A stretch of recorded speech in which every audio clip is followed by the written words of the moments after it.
Hello student, હું છું હિરણ રાજગુરુ અને આજે આપણે જોવાનું છે બીકોમ સેમ 6નું એકાઉન્ટિંગ 6. એમાં આપણે છે નંબર 2 જોઈ રહ્યા છીએ, વીજળી કંપનીના વાર્ષિક હિસાબો એટલે કે final accounts of electricity company. આજે આપણે એમાં 2023માં પૂછાયેલો દાખલો જોવાનો છે. શું કહેવા માંગે? શ્યામ ઇલેક્ટ્રોનિક કંપની લિમિટેડની 31મી માર્ચ 2022ના રોજની બાકીઓ નીચે મુજબ છે. એમાં વિગત આપી છે, ઉધાર રૂપિયા, જમા રૂપિયા આપેલું છે.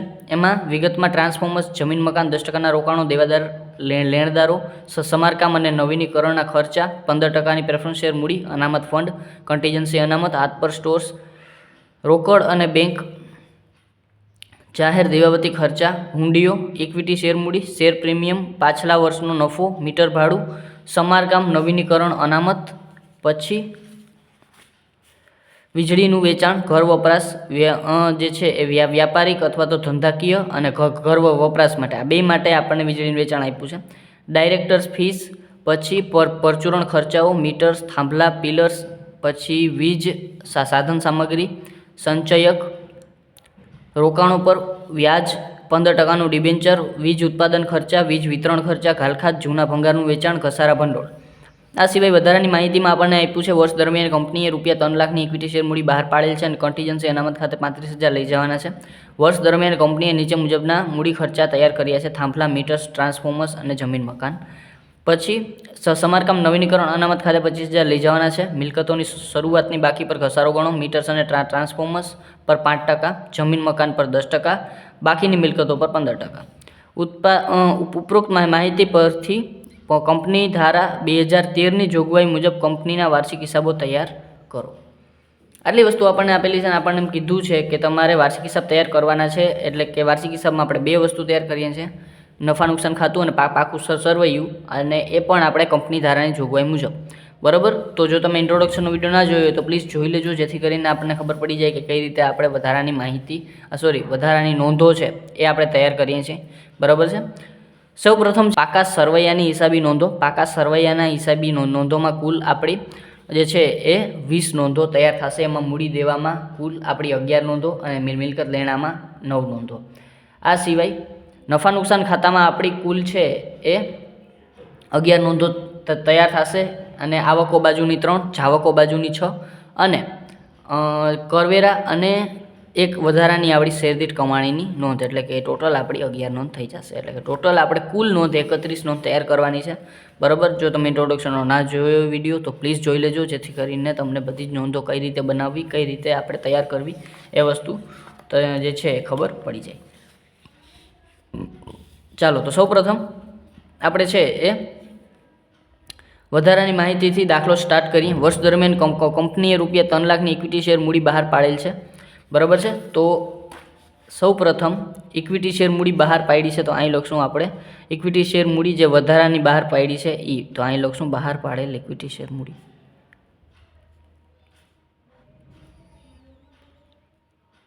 બરાબર. અને શેર મૂડી છે કેટલી છે? તો કે 3 લાખની ઇક્વિટી શેર મૂડી. તો અહીંયા લખશું 3 લાખ. બરાબર છે. પછી કન્ટીજન્સી અનામત ખાતે 35,000 લઈ જવાના છે. તો આ સિવાય બહાર પાડેલ શેર મૂડીની બીજી કોઈ નોંધ નહીં થાય. કન્ટીજન્સી અનામત ખાતે ₹35,000 લઈ જવાના છે. તો કન્ટીજન્સી અનામત એટલે કે અહીંયા ક્યાંક આપણી કન્ટીજન્સી અનામત આવશે અને અહીંયા આપણે એમાં વધારો કરવાનો છે. તો અહીં લખી નાખશું કન્ટીજન્સી અનામત ખાતે.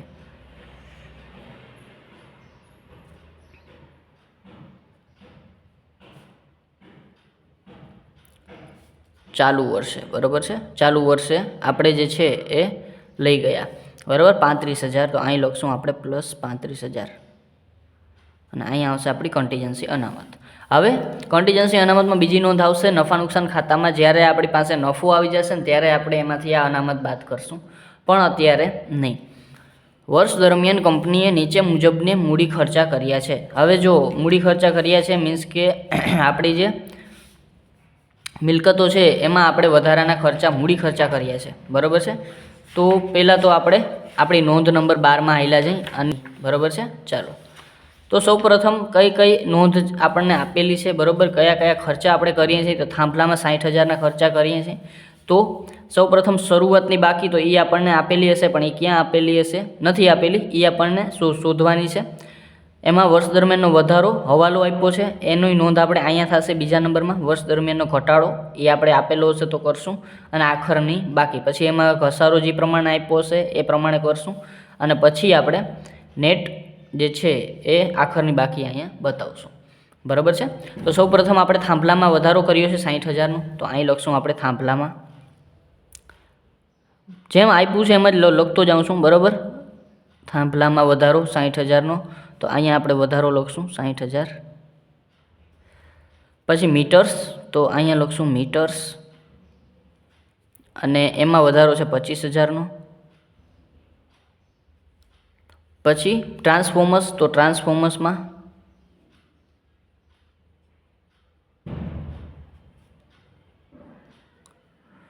ટ્રાન્સફોર્મર્સમાં આપણને છે એ 2 લાખનો વધારો આપ્યો છે, તો 2 લાખ. અક્ષર થોડાક ઝીણા કરું છું એટલે સમાઈ જાય. પછી જમીન મકાન, જમીન મકાનમાં 35,000નો વધારો, તો અહીં લખશું જમીન મકાન, એમાં 35,000નો વધારો. બરાબર છે. આટલી વસ્તુ આપણે વધારાની લખી નાખી. હજી આપણે આની બીજી કોઈ નોંધ નહીં થાય, કારણ કે મૂડી ખર્ચ છે, મહેસૂલી ખર્ચ નથી. મહેસૂલી ખર્ચો તો નફા નુકસાનમાં આપત, પણ મૂડી ખર્ચ છે એટલે એની કોઈ નોંધ થશે નહીં. સમારકામ અને નવીનીકરણ અનામત ખાતે 25,000 લઈ જવાના છે. વળી પાછી અનામતમાં વધારો થાય છે, તો અનામતમાં આપણે પહેલાં શરૂઆતમાં જ જતા હતા, જે કન્ટીજન્સી અનામતમાં વધારો કરીને અહીં લખ્યું છે. હવે આપણે કેમાં વધારો કરવાનો છે, તો કે હવે આપણે સમારકામ નવીનીકરણ ખર્ચમાં વધારો કરવાનો છે. તો અહીંયા આપણે લખશું સમારકામ, એક લીટી મૂકીને સમારકામ અને નવીનીકરણ અનામતમાં વધારો.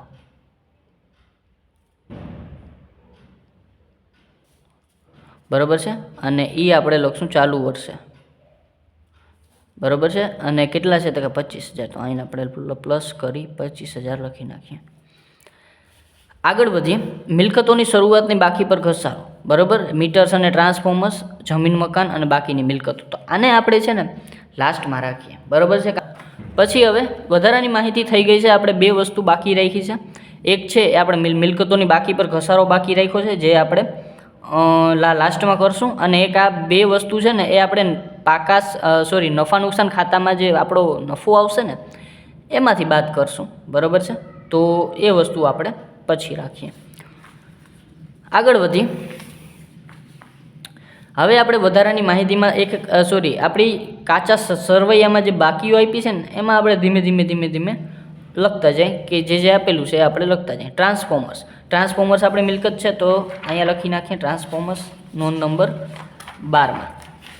ચાલો, તો ટ્રાન્સફોર્મર્સ આપણને 2 લાખ આપ્યા છે, અને બાકી ક્યારની છે 31/2022, એટલે કે આખરની બાકી છે 20 લાખ.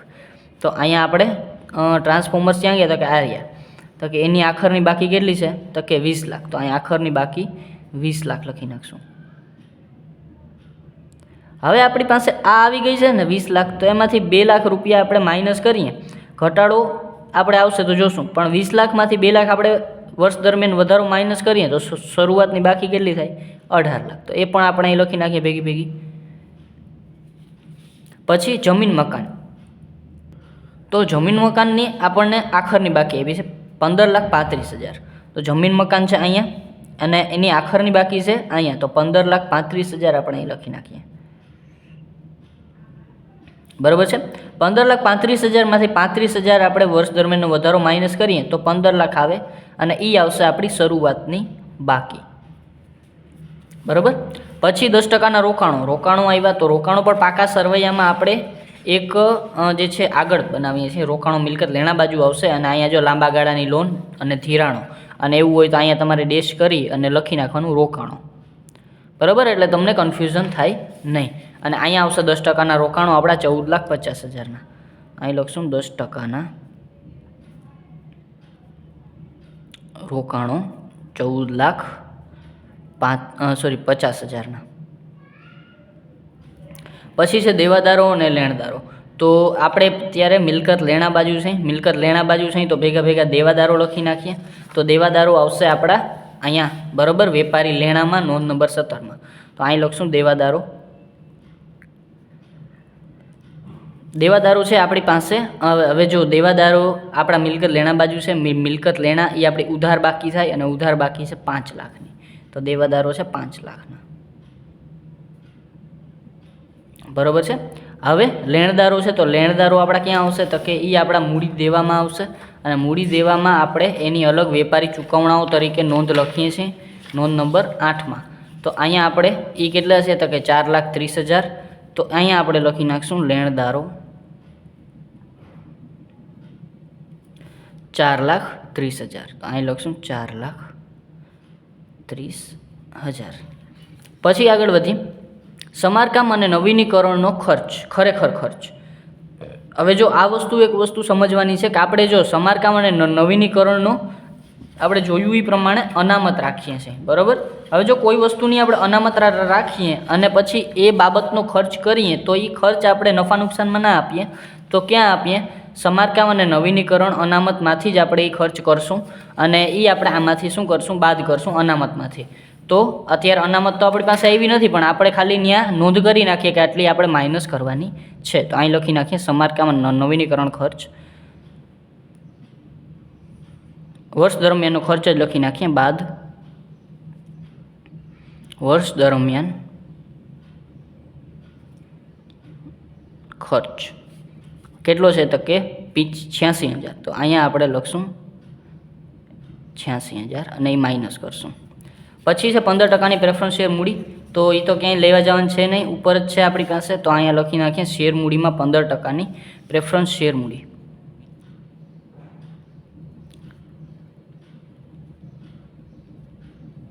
અને એ આપી છે 10,50,000ની. પછી છે અનામત ફંડ. તો અનામત ફંડ આપણે અહીંયા જ લખી નાખશું અનામત ફંડ. અને એ આપેલું છે આપણને 4,35,000 અનામત અને વધારામાં. તો અહીંયા લખી નાખશું 4,35,000. પછી કન્ટીજન્સી અનામત. તો કન્ટીજન્સી અનામત આપણે અહીંયા ઉપર લખવાની છે, બરાબર. તો અહીં લખી નાખશું કન્ટીજન્સી અનામત.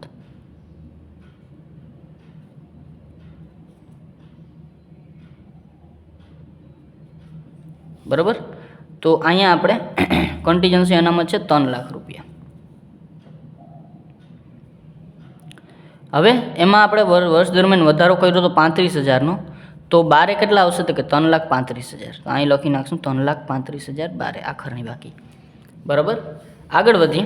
પછી આપણને કીધું છે હાથ પર સ્ટોર્સ. હવે હાથ પર સ્ટોર્સ છે તો એ આપણી ચાલુ મિલકતમાં આપણે જે સ્ટોકનો અહીંયા ઇન્વેન્ટરીઝ એટલે કે માલ સામગ્રી સ્ટોક છે ત્યાં આપણે લખશું હાથ પર સ્ટોર્સ, બરાબર. તો અહીં લખશું આપણે હાથ પર સ્ટોર્સ અને એ છે આપણી પાસે 2,10,000ના, બરાબર. પછી આગળ વધીએ રોકડ બેંક. હવે જો રોકડ બેંક આવી તો આપણે મિલકત લેણા બાજુ જ આપણે પાછળના ભાગમાં જે છે એ રોકડ અને રોકડ સમાન બાકીઓ લખીએ છીએ, બરાબર છે. તો અહીંયા લખશું આપણે રોકડ અને રોકડ બેંક સમાન બાકીઓમાં રોકડ અને બેંક એની આખરની બાકી છે આપણી પાસે રોકડ અને બેંક અને એ છે 14,50,000ની. જાહેર દીવાબત્તી ખર્ચા. હવે જાહેર દીવાબત્તી ખર્ચા છે તો આપણો ખર્ચ છે, બરાબર. તો નફા નુકસાન ખાતામાં આવશે. તો અહીંયા લખશું આપણે આ જાવક બાજુ, બરાબર. અને પાછળના ભાગમાં આપણે છે કર્મચારી કલ્યાણમાં ના આવે, નાણાકીય ખર્ચામાં ના આવે, ઘસારો નહીં. તો અન્ય ખર્ચાઓમાં લખશું આપણે આપણું જે છે એ જાહેર દીવાબત્તી ખર્ચા. અને અન્ય ખર્ચાઓનું આપણે સામે બનાવીએ છીએ, અહીંયા નથી બનાવતા, બરાબર. તો અહીંયા આપણે લખશું અન્ય ખર્ચાઓ, નોંધ નંબર 28 કરીએ છીએ જાહેર દીવાબત્તી ખર્ચા.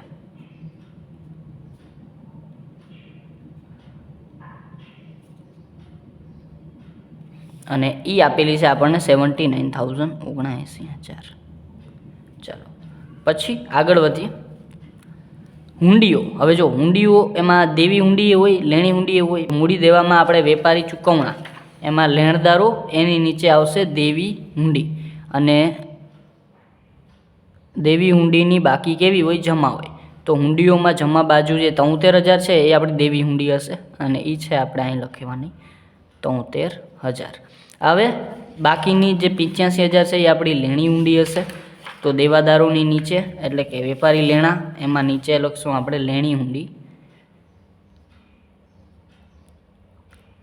અને એ આવશે આપણી પાસે 85,000. બરાબર. ચાલો આગળ વધીએ. ઇક્વિટી શેર મૂડી. ઇક્વિટી શેર મૂડી આગળ અહીંયા આપણે જોઈએ. હવે જુઓ, ઇક્વિટી શેર મૂડીમાં એક વસ્તુ જોવાની છે કે આપણી પાસે છે કેટલી ઇક્વિટી શેર મૂડી, તો કે 15,65,000. હવે 15,65,000 ક્યારે છે, તો કે વર્ષના અંતે છે. બરાબર. અને વર્ષ દરમિયાન આપણે કેટલી ઇક્વિટી શેર મૂડી બહાર પાડી? 3 લાખ. આ વર્ષ દરમિયાન બહાર પાડી છે, વર્ષના અંતે પાડી નથી. આપણે વર્ષના અંતે પાડી હોય ને તો આપણે આ 15,65,000માં 3 લાખ એડ કરી અને બહાર લખવા પડે. પણ આ આપણને આખરની બાકી જ આપેલી છે, એટલે કે અહીંયા જે આ પ્લસ કરીને બારે આવે ને એ જ બાકી આપણને અહીંયા આપેલી છે 15,65,000. બરાબર. તો અહીંયા આપણને ઇક્વિટી શેર મૂડીની શરૂઆતની બાકી મળશે. કેટલી? તો કે એ આપણે 15,65,000માંથી 3 લાખ બાદ 4,65,000 કે એ આપણી શરૂઆતની બાકી આવશે અહીંયા 12,65,000. ચાલો, શેર પ્રીમિયમ. શેર પ્રીમિયમ છે આપણી પાસે અહીંયા. બરાબર. આપણી અનામત છે તો અહીંયા લખશું આપણે શેર પ્રીમિયમ. કેટલી આપેલી છે આપણને શેર પ્રીમિયમ? તો કે શેર પ્રીમિયમ છે એ આપેલી છે આપણને 3,05,000. તો અહીંયા લખશું આપણે 3,05,000. પછી પાછલા વર્ષનો નફો. પાછલા વર્ષનો નફો એટલે કે નફા નુકસાન ખાતું. તો અહીંયા નફા નુકસાન ખાતું એ પણ આપણે આપણા અનામત વધારામાં જ લખીએ છીએ. તો અહીં લખશું નફા નુકસાન ખાતું અને એ શું આવશે? આપણી શરૂઆતની બાકી. ક્યારે? તો કે 1/4/2000 જે છે એ 21ની. બરાબર છે. ચાલો, તો અહીં તારીખ લખવાની જરૂર નથી, ખાલી લખી નાખીએ 6,10,000. ચાલો, પછી છે પાછલા વર્ષનો નફો આવી ગયો. મીટર ભાડું. તો મીટર ભાડું આપણી આવક છે, નફા નુકસાન ખાતામાં આવશે. તો નફા નુકસાન ખાતું લઈ લઈએ આપણે. નફા નુકસાન ખાતામાં આ રહ્યું ઉપર જ છે આપણી કામગીરીમાંથી આવકો. તો અહીંયા લખશું આપણે મીટર ભાડું. મીટર ભાડું થોડુંક નીચે લખીએ, મીટર ભાડું. બરાબર. તો મીટર ભાડું છે આપણું 3,15,000. સમારકામ નવીનીકરણ અનામત. તો સમારકામ નવીનીકરણ અનામત આપણે એક નાનકડી જગ્યા અહીંયા અનામત અને વધારામાં રાખી છે. તો અહીંયા લખી નાખશું સમારકામ નવીનીકરણ અનામત 5,35,000. 5,35,000. એમાં 25,000 આપણે એડ કરીએ. 35 ને 25 60. બરાબર છે. તો 5,35,000 પ્લસ 25,000 એટલે કે 5,60,000. એટલે કે અહીંયા આપણે લખી નાખશું 5,60,000 આપણા આખરની બાકી. અને સોરી, હજી 5,60,000 છે એ આ 5,35,000 વધારો અને પછી એમાંથી આપણે આ જે વર્ષ દરમિયાન ખર્ચ કર્યો છે એ બાદ કરવાનો છે. બરાબર. એટલે કે 5,35,000 5,60,000 અને એમાંથી 86,000 આપણે છે એ માઇનસ કરી અને પછી બારે મૂકવાના છે 4,74,000. તો અહીંયા આપણે લખશું 4,74,000. બરાબર. કારણ કે વર્ષ દરમિયાનનો ખર્ચ એ આપણે બાદ કરવાનો થાય.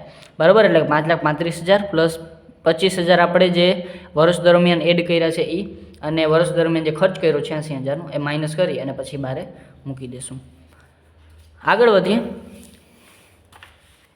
વીજળીનું વેચાણ. વીજળીનું વેચાણ મીન્સ કે આપણું ધંધાની આવક છે એટલે અહીંયા આપણે લખશું વીજળી વેચાણ. 2 પ્રકારે વીજળી વેચાણ કરીએ છીએ આપણે ઘર વપરાશ માટે. ઘર વપરાશ માટે 58,000નું વેચાણ અને વ્યાપારિક ધંધાકીયમાં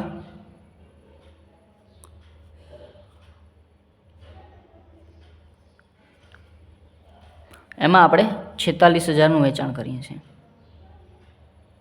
ચાલો, આટલી વસ્તુ થઈ ગઈ. આ સિવાયની કોઈ નોંધ નહીં થાય. ડાયરેક્ટર ફીસ છે એ આપણે ડાયરેક્ટર ફીસ અને આપણે જે ઓડિટરની ફી છે એ બે સેમ જ છે, બરાબર. એટલે સેમ મતલબ એક જ જગ્યાએ આવશે અન્ય ખર્ચાની નીચે, બરાબર છે. તો અહીંયા આપણે અન્ય ખર્ચાની નીચે લખશું ડાયરેક્ટર ફીસ. તો અહીં લખશું ડાયરેક્ટર ફીસ, બરાબર. અને એ છે એ આપણી 60,000 છે, તો અહીંયા લખશું 60,000. પછી છે પરચુરણ ખર્ચાઓ, તો એ પણ આપણા અન્ય ખર્ચાઓમાં જ આવશે. પરચુરણ ખર્ચાઓ તો એ આવશે 23,000, તો 23,000 લખી નાખ્યા. પછી છે મીટર્સ, તો મીટર્સ છે ને એ આપણી મિલકત છે, બરાબર. તો મીટર્સ આપણી મિલકત છે ને મિલકત આપણે નોંધ નંબર 12માં લખીએ છીએ, બરાબર. તો અહીંયા આપણે નોંધ નંબર 12માં આવેલા જાય અને લખી નાખીએ મીટર્સ છે આપણી પાસે લખેલા છે ઓલરેડી, એમાં વધારો કરેલો છે આપણે. અને 5,25,000ની આપણને આખરની બાકી આપી છે. જેવી રીતે આ બધીમાં લખ્યું છે એવી જ રીતે 5,25,000. 5,25,000માં 25,000 માઇનસ એટલે 5 લાખ, બરાબર. ચાલો પછી છે થાંભલા પિલર્સ, તો થાંભલા પિલર્સ લખેલા જ છે આપણે. 4,10,000ની આખરની બાકી છે, બરાબર. તો અહીંયા આખરની બાકીમાં લખી નાખશું 4,10,000. એમાંથી 50,000 માઇનસ કરશું, 60,000 માઇનસ કરશું એટલે આપણી પાસે વધશે 3,50,000. તો 3,50,000 આપણી શરૂઆતની બાકી. પછી આપણને વીજ સાધન સામગ્રી 3,25,000, તો એ પણ આપણી મિલકત છે, બરાબર. વીજ સાધન સામગ્રી શું છે? આપણી મિલકત છે. તો અહીંયા લખશું વીજ સાધન સામગ્રી.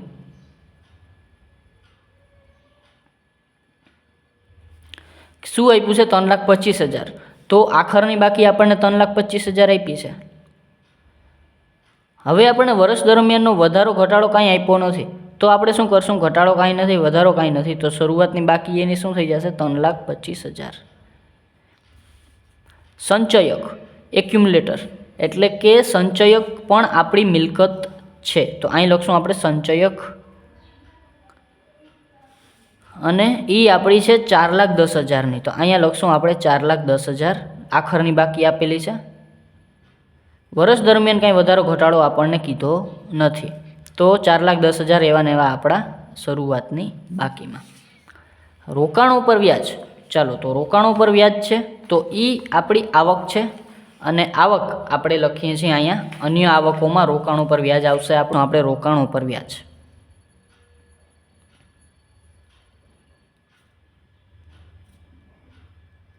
નોંધ નંબર 23, 72,500. 15% ડિબેન્ચર્સ, તો 15% ડિબેન્ચર્સ છે એ આપણી જે છે આપણું લાંબા ગાળાનું દેવું છે. તો લાંબા ગાળાના દેવામાં આપણે અહીંયા લખશું નોંધ નંબર 5માં, બરાબર. તો અહીંયા લખશું આપણે 15% ડિબેન્ચર્સ, 15% ડિબેન્ચર્સ. ચાલો તો એ છે 6 લાખના, તો અહીંયા લખશું આપણે દેવા બાજુ 6 લાખ. પછી બીજા નંબરમાં વીજ ઉત્પાદન ખર્ચા અને વીજ વિતરણ ખર્ચા. હવે વીજ ઉત્પાદન ખર્ચા, હવે જો આપણે આમાં વીજની ખરીદી નથી કરતા પણ વીજનું ઉત્પાદન કરીએ છીએ, બરાબર છે.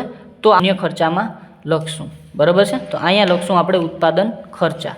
આપણે ઉત્પાદન કેટલું કર્યું એ કીધું નથી, પણ ઉત્પાદનનો ખર્ચો આટલો કર્યો ને એ કીધું છે, તો આપણે એને અન્ય ખર્ચામાં અત્યારે લખી નાખીએ. તો અહીં લખશું આપણે વીજ ઉત્પાદન ખર્ચા,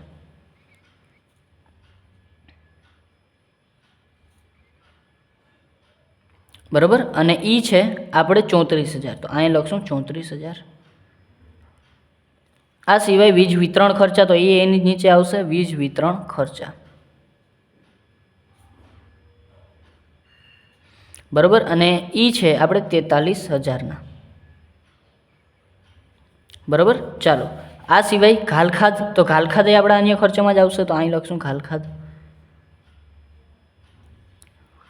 23,000, તો એ પણ 23,000 આપણે અહીંયા જ લખી નાખશું. જૂના ભંગારનું વેચાણ, તો જૂના ભંગારનું વેચાણ છે એ આપણી અન્ય આવકમાં આવશે. તો અહીંયા નફા નુકસાન ખાતામાં જ આપણે અન્ય આવકની નીચે જે છે એ જૂના ભંગારનું વેચાણ લખી નાખશું. અન્ય આવકો એની નીચે જૂના ભંગારનું વેચાણ, જૂના ભંગારનું વેચાણ, બરાબર, અને એ થઈ જશે આપણું 36,500.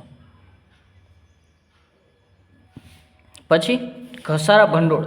તો ઘસારા ભંડોળ આપણને વર્ષ દરમિયાન આખરનું આપ્યું છે 28,17,000 અને આ આપણને કોઈ તારીખ નથી આપી એટલે આખરનું ઘસારા ભંડોળ છે એમ આપણે માની લઈએ, બરાબર છે. ચાલો, તો 28,17,000 આપણે ક્યાં આવેલા જાય? ડાયરેક્ટ આપણા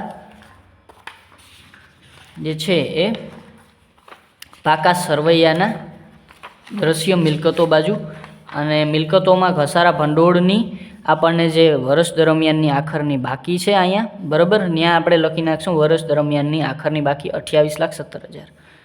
તો અહીંયા આખરની બાકી છે અને અહીં લખી નાખશું 28,17,000, બરાબર. હવે આપણને બીજી કોઈ માહિતી છે એ આપેલી નથી. હવે આપણને એમ કીધું છે કે આપણે શરૂઆતની બાકી પર ઘસારો ગણવાનો છે. એ વસ્તુ હવે આપણે જઈએ તો સૌપ્રથમ મીટર્સ અને ટ્રાન્સફોર્મર્સ પર 5%, બરાબર. તો મીટર્સ અને ટ્રાન્સફોર્મર્સ ક્યાં છે? તો કે આ રહ્યા આપણી પાસે, એ અહીંયા છે મીટર્સ અને અહીં છે ટ્રાન્સફોર્મર્સ. આ બેયની શરૂઆતની બાકી ઉપર 5% આપણે ઘસારો ગણવાનો છે. તો 5 લાખ ઉપર 5% આપણે ઘસારો ગણીએ તો 5 લાખના 5% 25,000 ઘસારો થાય. તો અહીંયા આપણે વર્ષ દરમિયાનનો વધારો ઘસારો, તો અહીંયા આપણે લખશું 25,000 કેની સામે? તો કે અહીંયા આની સામે, બરાબર. તો આની સામે આપણે 25,000નો ઘસારો ગણવાનો છે. ટ્રાન્સફોર્મર્સ ઉપર 5%નો ઘસારો એટલે 18,50 ને 90,000, પણ છતાંય આપણે 18 લાખના 5% કરી નાખીએ 90,000.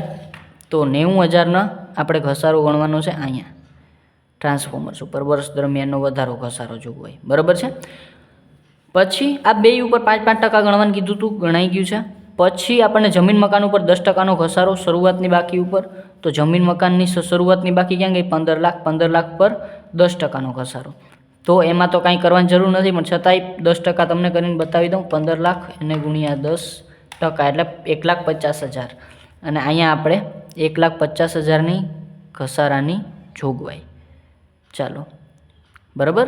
પછી જમીન મકાનનું થઈ ગયું. પછી આપણને કીધું છે બાકીની બધી મિલકતો પર 15%.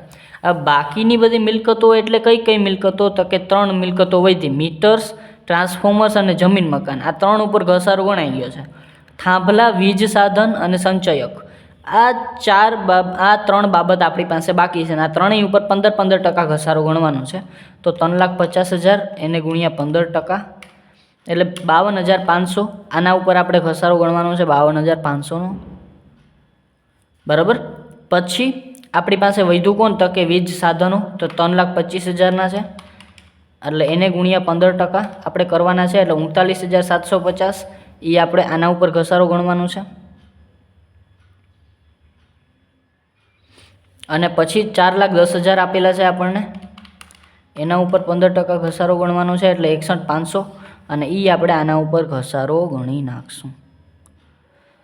હવે આપણે બે વસ્તુ કરવાની છે. એક આપણે આખરની બાકીનો ટોટલ કરવાનો છે, ઘસારાનો ટોટલ કરવાનો છે.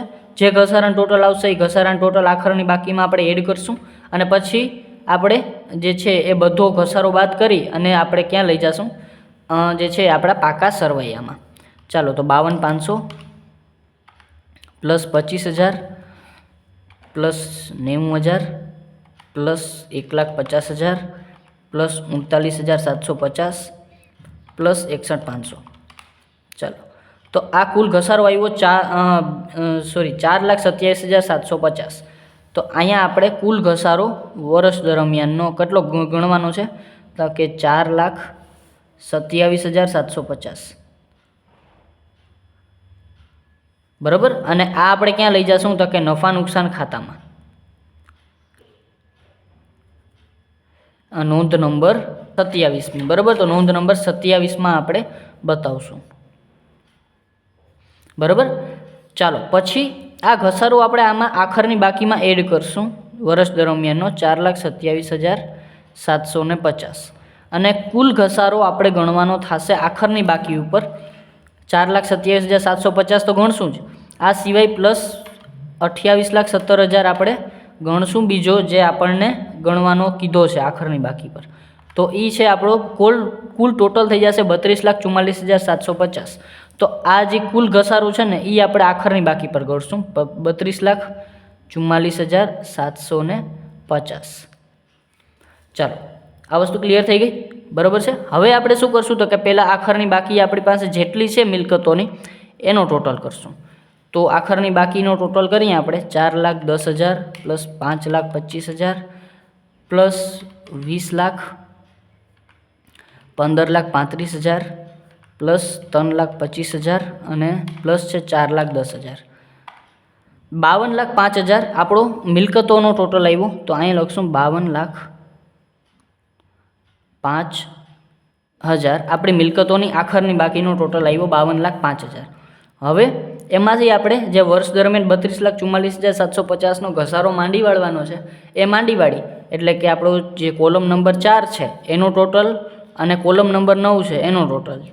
4માંથી 9 માઇનસ કરશું એટલે આપણને કોલમ નંબર 10 આપણની આખરની બાકી મળશે, બરાબર છે. તો અહીંયા આપણે આખરની બાકી લખી નાખશું પછી, બરાબર છે. તો 52,05,000માંથી 32,44,750 માઇનસ કરશું એટલે આવશે જે છે 19,60,250, બરાબર છે. તો આ જે આખરની બાકી આવી એ આપણે ક્યાં લઈ જવાની છે તો કે આપણે જે પાકું સર્વે બનાવશું ને એમાં 19,60,250. હજી આપણે કામ કરવાનું બાકી છે. જે આ વર્ષ દરમિયાન ઘસારો છે ને એ 4,27,750 એ આપણે નફા નુકસાન ખાતામાં દેવાનું છે. તો હું જ્યાં નફા નુકસાન ખાતું લઈ લઉં, બરાબર. ચાલો, આવી ગયું નફા નુકસાન ખાતું. નફા નુકસાન ખાતામાં ઘસારાવાળી નોંધ નંબર 27. ચાલો, તો નોંધ નંબર 27માં ઘસારો અને એમાં આપણે દઈ શું લખશું તો કે અહીંયા આપણે લખશું ઘસારા જોગવાઈ. અને આમાં આપણે પાકું સરવૈયું બનાવીએ છીએ એટલે એક એક ઘસારો કેટલો માંડી વાળ્યો છે એ બહુ ડીપમાં કહેવાની જરૂર નથી, ખાલી લખી નાખીએ નોંધ નંબર 12 મુજબ.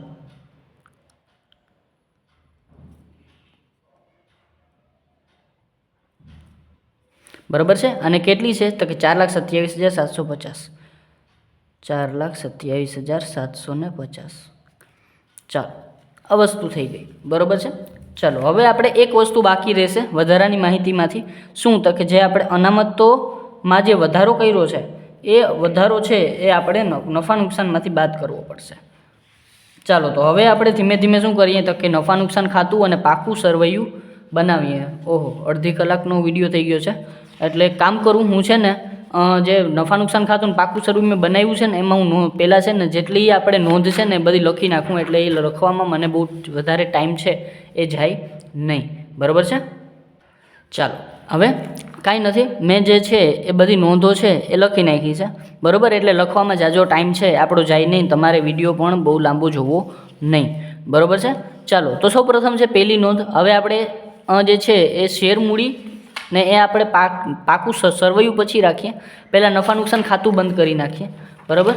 ચાલો, તો સૌપ્રથમ નફા નુકસાન ખાતામાં પહેલી નોંધ છે આપણી કામગીરીમાંથી આવકોમાં 58,000 પ્લસ 46,000 પ્લસ 3,15,000 એટલે 4,19,000 આપણી પહેલી નોંધનો ટોટલ થશે. એટલે આ 12 લખી નાખું 4,19,000 અને અહીંયા લખશું 4,19,000 અને નોંધ નંબર 21 કરી અને આપણે અહીંયા લખી નાખીએ કામગીરીમાંથી આવકો પહેલી નોંધ એટલે કે 21મી નોંધ. અને ચાલુ વર્ષે આપણે કેટલા આવ્યા 4,19,000. બીજી નોંધની વાત કરી લઈ. બીજી નોંધમાં કાંઈ નથી તો નીલ લખી નાખશું. હું વધારે પડતી નીલ નહીં લખું, બરાબર. ડાયરેક્ટ જે છે ડેશ કરીને જવા દઈશ. ફાળવવામાં આવેલ 22મી નોંધમાં કાંઈ નથી. 23મી નોંધમાં અન્ય આવકોમાં બે વસ્તુ છે 72,500 પ્લસ 36,500 તો એ આવશે 1,09,000. તો બારે લખી નાખશું 1,09,000 અને 1,09,000માં આપણું ખાતું છે એ બંધ થઈ જશે. એટલે કે નોંધ છે એ બંધ થઈ જશે. નોંધ નંબર 23 અન્ય આવકો અને એ આવશે 1,09,000ની. ચાલો, પછી કુલ એ કરી નાખીએ, બરાબર. ભેગું કરતા જ જાય એટલે પ્રશ્ન છે એ સોલ્વ થતો જાય. 4,19,000 પ્લસ 1,09,000 એટલે કે ટોટલ આપણી જે એ છે 5,28,000નો. બરાબર. આવક આપણી પાસે 5,28,000ની થઈ છે. નોંધ નંબરમાં કાંઈ નહીં આવે. જાવકમાં ચાલો તો વેપારમાં રહેલ પાવર ખરીદી સ્ટોક કાંઈ પણ વસ્તુ આપણને આપેલ નથી, ખાલી ડેશ કરી નાખું છું, નીલ લખી નાખજો તમે. બરાબર છે. ચાલો પછી અહીંયા 24મા નંબરમાં આપણને કાંઈ નથી આપ્યું, ડેશ કરી નાખીએ. પછી 25મા નંબરમાં જોઈએ તો કાંઈ નથી આપ્યું કર્મચારી લાભ સંબંધી ખર્ચાઓમાં, તો આમાં પણ કાંઈ નહીં આવે, આમાં પણ કાંઈ નહીં આવે. એટલે કે 25-26 નોંધમાં આપણને કાંઈ આપેલું નથી. તો અહીંયા 25-26મી નોંધમાં કાંઈ આપેલું નથી, ખાલી નોંધ જ લખી છે મેં. બરાબર. જે લાઇનસર આપણો રૂલ છે એ પ્રમાણે ઘસારો અને માંડી વાળેલ ખર્ચાના રકમોમાં 4,27,750 તો પૂરેપૂરા 4,27,750 આપણે અહીં લખી નાખીએ. અને એ જ વસ્તુ આપણે નોંધ નંબર 27માં લખી નાખીએ 4,27,750. બરાબર. પછી આપણે અન્ય ખર્ચાઓ પાછળ આપેલા છે અને બહુ મોટું છે. બરાબર. તો એ બધાનું ટોટલ કરવો પડશે. ચાલો 79,000 plus 60,000 plus 23,000 plus 34,000 plus 43,000 plus 23,000. ચાલો તો આ ટોટલ આવશે 2,62,000. તો અહીં લખી નાખશું 2,62,000. બરાબર છે. તો આ આવી જશે આપણી પાસે 2,62,000 અન્ય ખર્ચાઓ. તો અહીંયા અન્ય ખર્ચાઓમાં લખી નાખશું નોંધ નંબર 28 2,62,000 અન્ય. પછી આમાં કાંઈ આપેલા નથી સમાવેલા સ્વીકૃત ખર્ચા એટલે કે મૂડીકૃત ખર્ચા. તો અહીંયા આપણે મૂડીકૃત ખર્ચાઓમાં કોઈ પણ વસ્તુ આપતી નથી. તો 29મા નંબરમાં ડેશ. 30-31માં કાંઈ નથી કરવેરા કે નથી આપણને શેરદીઠ કમાણી. બરાબર છે. તો આ બધી જ વસ્તુમાં આપણે શું કરી નાખશું, ડેશ કરી નાખશું. પહેલાં આપણે આનો ટોટલ કરી નીચે લખી નાખીએ કુલ જાવકમાં. બરાબર છે. તો 4,27,750 પ્લસ 2,62,000. તો એ ટોટલ આવશે આપણી પાસે 6,89,750. કુલ જાવક 6,89,750. આવકમાંથી માઇનસ કરીએ તો આ આવશે આપણી ખોટ, કારણ કે 5,28,000 આપણી આવક છે, 6,89,000 આપણી જાવક છે. તો અહીંયા આપણે માઇનસ કરશું 5,28,000. તો એ આવશે 1,61,750. અને આ છે ને આપણી શું આવશે, ખોટ આવશે. બરાબર છે. તો અહીંયા આપણે લખશું કરવેરા પૂર્વે નફો નહીં પણ કરવેરા પૂર્વેનો ખોટ. અને કરવેરા કાંઈ આપણને આપેલા નથી. બરાબર છે. તો નોંધ નંબર 30 એમાં ડેશ. બરાબર. કાંઈ વસ્તુ આપેલી નથી એટલે કર બાદનો ચોખ્ખો નફો નહીં પણ ચોખ્ખી ખોટ આવશે. બરાબર. એટલે ખોટ આપણે કરી નાખીએ 1,61,750. હવે હજી આપણી પાસે જે છે નોંધ નંબર 31 શેરદીઠ કમાણી તો લાસ્ટમાં કરશું આપણે. આ સિવાય આપણે જે વર્ષ દરમિયાન અનામત લઈ ગયા હતા તો અનામત પણ લેવી જ પડશે. બરાબર છે. તો અનામત આપણી કેટલી છે, કન્ટીજન્સી અનામત. તો અહીંયા લખશું આપણે કન્ટીજન્સી વર્ષ દરમિયાન અનામતોની જોગવાઈ. તો કેટલી જોગવાઈ કરી છે આપણે, તો કે કન્ટીજન્સી અનામત 35,000.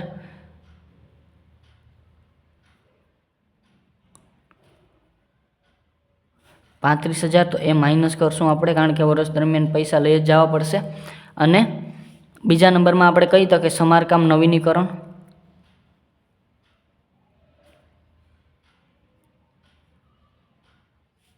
તો એ માઇનસ થશે આપણે 25,000. તો 25,000 નવીનીકરણની અનામતે લઈ ગયા. તો વર્ષ દરમિયાનમાં ખોટમાં વધારો થશે. બરાબર છે. તો અહીંયા આપણે લખશું જે ચોખ્ખી ખોટ છે આપણી નફા નુકસાન ખાતાની બાકી છે એ 1,61,750 પ્લસ 35,000 પ્લસ 25,000. બરાબર. બધા માઇનસ છે, બધા પ્લસ કરી નાખ્યા 2,21,750. તો અહીંયા લખી નાખશું આપણે અહીંયા છે એ ચોખ્ખી ખોટ અથવા તો ઘટાડો લખી નાખો તોય પણ ચાલશે. 2,21,750. બરાબર. આ ખોટ આવી આપણી પાસે. અને અહીંયા આપણે લખી નાખશું આ ખોટ આવી ગઈ. અને અહીંયા આપણે ટોટલ કરી નાખો. પછી અહીંયા આપણે શેરદીઠ કમાણી નોંધ નંબર 31 મુજબ તો કે કાંઈ પણ વસ્તુ આપણને નોંધ આપેલી નથી એટલે આપણે ડેશ કરી નાખીએ. અત્યારે આપણે એમાં કાંઈ કરવાની જરૂર નથી, ખાલી શેરદીઠ કમાણી તમારે બતાવી દેવાની છે. આ 2,21,750 નફા નુકસાન ખાતાની બાકી આપણે ક્યાં લખી નાખવાની છે આપણા. આ તો થઈ ગયું આપણું નફા નુકસાન ખાતું, પાકા સરવૈયામાં બતાવી દેવાની છે. તો પાકું સરવૈયું આપણું છે એ અહીંયા છે અને અહીંયા આપણે નફા નુકસાન ખાતું આખર બાકી આપણી ખોટ બતાવે છે તો અહીંયા માઇનસ લખી નાખશું બ્રેકેટમાં 2,21,000 કેટલા હતા 750 અહીંયા લખી નાખશું માઇનસ 2,21,750 બરાબર।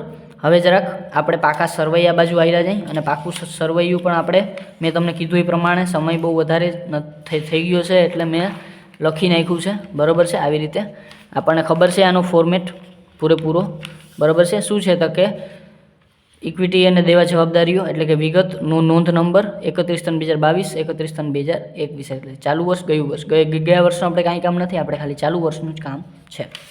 ચાલો સૌપ્રથમ નોંધ નંબર 1માં આપણે પહેલાં બધું બંધ કરી દઈએ। આ 10,50,000 તો એને આપણે 12 લખી નાખીએ 10,50,000 15,65,000 પ્લસ 10,50,000 10,50,000 એટલે કે એ ટોટલ થશે 26,15,000। અનામત બાજુ આવેલા જાય તો પહેલાં બધી અનામત 12 લખી નાખીએ, અનામત ફંડ 12 લખી નાખીએ 4,35,000 3,05,000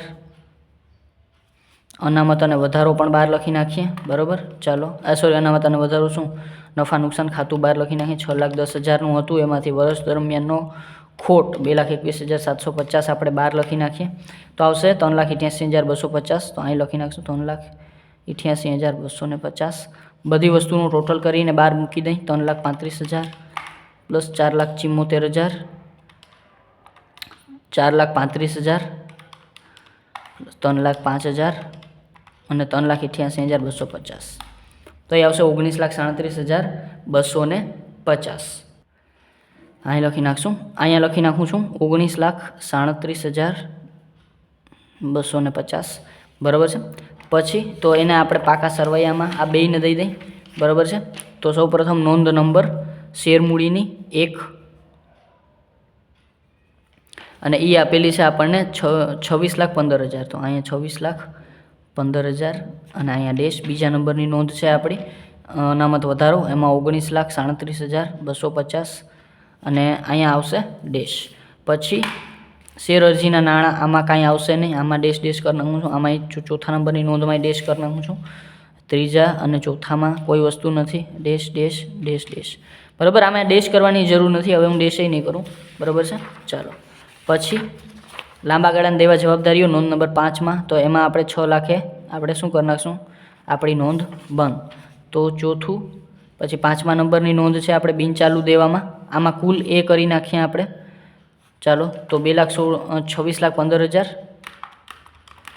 પ્લસ 19,37,250 ટોટલ આવી જશે આપણી પાસે 45,52,250 લાંબા ગાળાના દેવા જવાબદારીઓ એટલે કે 5મા નંબરની નોંધ બરાબર છે। એમાં બિનચાલુ દેવા જવાબદારીઓ પહેલાં આપણા શેર હોલ્ડરના ભંડોળો હતા એમાં 4 નોંધ આપણે જે બનાવી હતી એ આખી ફોર્મેટ તમને ખબર છે 4-3-4ની બરાબર છે। ચાલો તો આમાં 6 લાખ આપણા અહીંયા આવશે બરાબર નોંધ નંબર 5ના। પછી નોંધ નંબર 6માં કાંઈ આપેલું નથી બરાબર છે તો બંધ કરી દઈએ આપણે બરાબર છે। તો અહીંયા આપણે લખશું નોંધ નંબર 6 ડેશ। પછી નોંધ નંબર 7 એમાં પણ કાંઈ લાંબા ગાળાની જોગવાઈઓ આપણે કરી નથી બરાબર છે। તો અહીંયા લખી નાખશું આપણે 7મા નંબરની નોંધમાં ડેશ। પછી વેપારી ચૂકવણાઓમાં 2 વસ્તુ છે 4,30,000 અને 73,000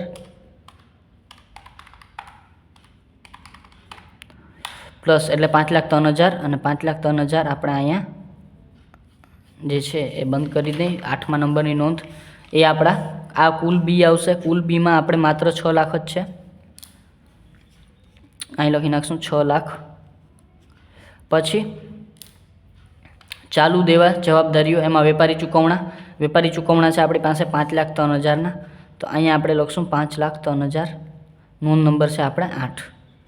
પછી 9મા નોંધમાં આપણે પાસે કાંઈ આપેલું નથી તો અહીંયા આપણે 9મી નોંધમાં ડેશ ટૂંકા ગાળાના ઉછીના નાણાં કોઈ પણ જાતના નથી। અન્ય ચાલુ દેવા જવાબદારીઓ એમાં પણ કાંઈ વસ્તુ આપણી પાસે આવેલી નથી તો અહીંયા આપણે 10મા નોંધમાં પણ આપણને કાંઈ આપેલું નથી. 11મી નોંધ એ ટૂંકા ગાળાની જોગવાઈઓમાં કોઈ પણ વસ્તુ આવેલી નથી, તો 11મા નોંધમાં પણ ડેશ.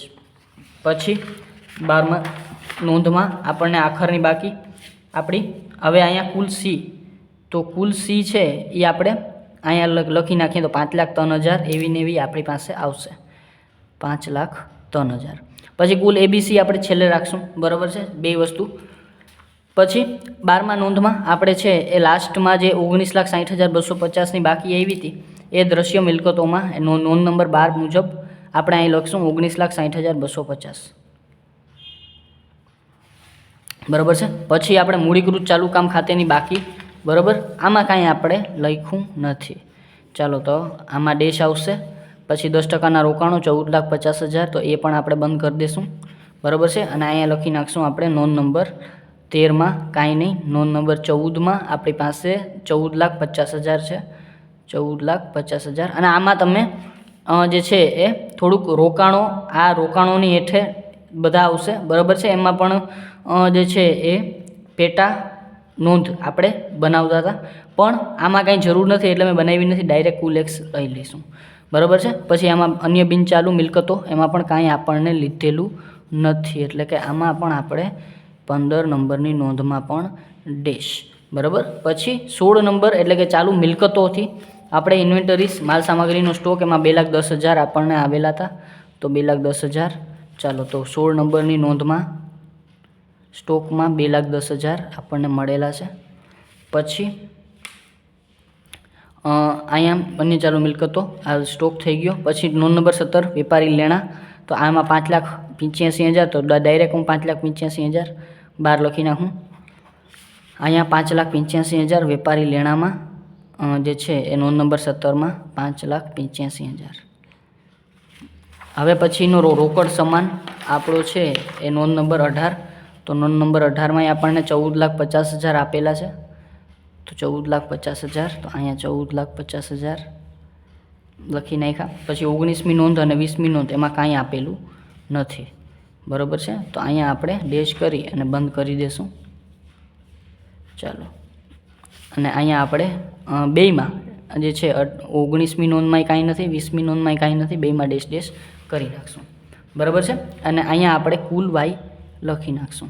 ચાલો તો હવે કુલ કરી નાખીએ પહેલાં, બરાબર છે. બધી જ વસ્તુ હતી એટલી લખાઈ ગઈ છે. પહેલાં કુલ એક્સ કરી નાખીએ, 19,60,250 પ્લસ 14,50,000, ચાલો તો 34,10,250, તો અહીંયા લખશું આપણે 34,10,250.